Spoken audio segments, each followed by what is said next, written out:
Hey guys, welcome back to my channel. So I just wanted to quickly get on here and do my July budget because we're a few days into July already. So I'm kind of in a place where it's like, if I don't do it now, I'm never going to do it, even though I would definitely prefer to do this video in a much more organized manner. Just doesn't seem like it's going to happen this month because I have so much going on. And luckily, a lot of that so much going on involves my side hustle and my side hustle income, one of the several, which is a good thing. So I'm just going to go ahead and kind of run you through my every dollar budget for the month of July, and um, we'll call it good. So obviously, this is kind of flying by the seat of my pants. I don't have any makeup on. I'm looking crusty. It's fine. Whatever. My dogs are communicating with each other. So if you hear my dogs talking, I apologize. They're playing with each other, bothering each other, and won't leave each other alone. So, what you gonna do? Okay, so we'll just kind of start up here at the top. So my salary right here for the month of July, you'll notice, is a little bit different than my usual salary. And the reason for that is I spent too much money in the month of June. So I did have to take from that paycheck, which I technically got in June. And so I didn't even realize that I took from it until I just sat down and ran through all the math, and realized that, oh, what's left technically in my bank accounts once you account for all of that is less than that paycheck that I usually use to budget for the whole following month. So this is what we're budgeting with now.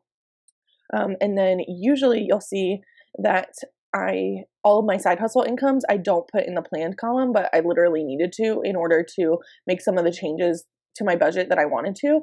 And I felt okay with doing a lot of that because this is money that I already have from my side hustles. It's not money that I'm planning on receiving. Like, I already have it. So that basically includes my Etsy money. So I got paid from my Etsy account from last month. It was $50.47. Got that money yesterday. And then I also made some decals, not through Etsy, basically for a friend. And she paid me through Venmo. So I just moved that money over rather than letting it sit there like in cyberspace. So that's money that I physically have. And then my others, let's see, I had 3 Airbnb people this month already. So I had one like the second to last day of June, one the last day of June, one the first day of July.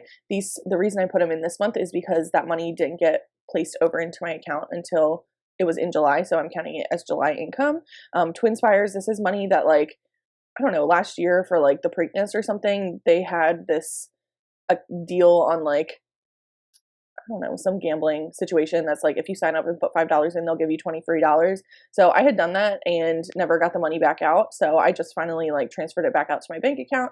And then this should actually say Airbnb.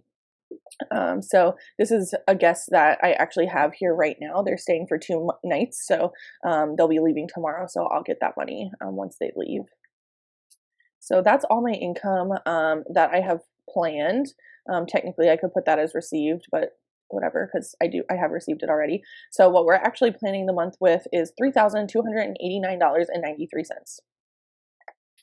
Coming on down, my rent, which I've already paid, I need to mark it, is $16.99. That includes my rent, my Wi-Fi, and my water, and my trash service. So that's all in there. My electric this month, I actually think it's going to be a little bit more than 90. I'm pretty sure I got the bill already and it's like $91. So that's fine. I just left it at 90, which was my guesstimate from last month. Dog walker, I do owe my dog walker $45. It was actually from last month, and she never ended up picking the check up, so I'm just leaving that there for this month. TV is always $53. YMCA is always $63.50. Audible is $14.95. Netflix is $12.99. My Ipsy bag is $10. My Apple Cloud storage is 99 cents for some extra storage. And then my other Kindle, I think I got rid of this. I got rid of that. Yeah, check me out. Okay, so that's fine. We'll just put, since I now am $9.99 over budget or under budget, I'm just gonna put that in my slush cushion situation. My lawn, he did not give me a bill from last month, so I'm a little worried that he's gonna give me a bill for these whole 2 months, which would be irritating, but we'll find out what happens. So I'm just still budgeting $150, and we'll see what happens. I until just 1 second ago, didn't have anything in the cushion because I budgeted every dollar. And then I didn't have anything in my extra loans just yet because I have budgeted everything. So we'll see what I end up using and any additional money that I end up making from Airbnb. I do have more Airbnb people scheduled, so I'm expecting to make additional and then be able to pay that on my loans, but I'm not going to count on that until it happens. Moving on down. So we'll kind of talk about it more when I get into a June budget report card video, but I definitely went over budget in my grocery section, and the main reason for that is because, for one, I did a big like stock up grocery shop right at the end of the month that I was not planning on doing. It was supposed to be a little tiny shop, and then I got excited to make several recipes, but the good news is now I have groceries that will last me probably easily 2 weeks.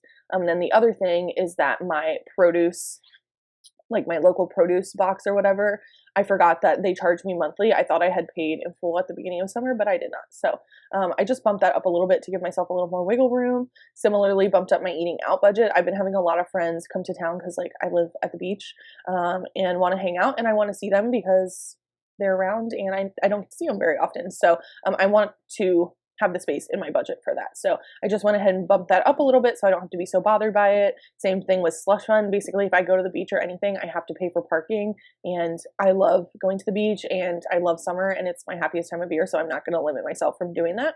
So I just bumped that up a little bit.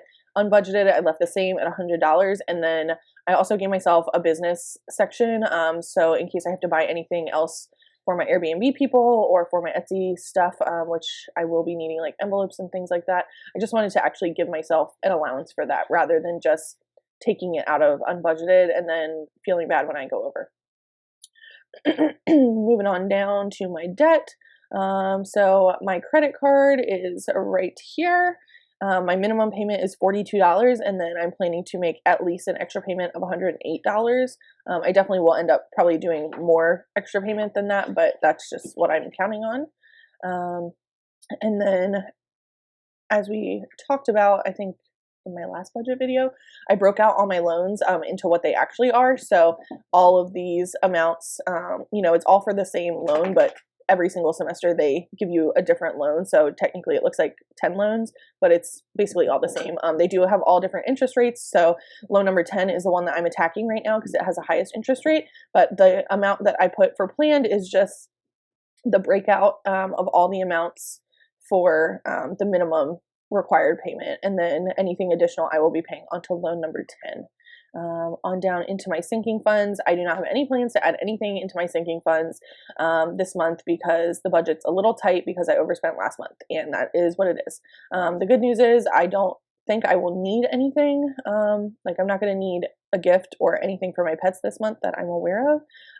And then if my next paycheck for the month, which is a variable paycheck, is really good, then I may consider adding, once I get a big chunk thrown onto this loan, adding some more into like the Christmas and probably the pet fund. So anyway, that is my budget for right now. It is an every dollar budget at this moment. We will see how that changes as time goes on. And I'm really looking forward to kind of going through last month and doing a budget report card. I definitely had some wins and some losses, but I'm not sure when I'll get to that. So you will see it eventually. And as always, thanks so much for watching. I hope you guys have a great month. And let me know what's something fun that you're budgeting for this month in July now that it's summer. Thanks. Bye.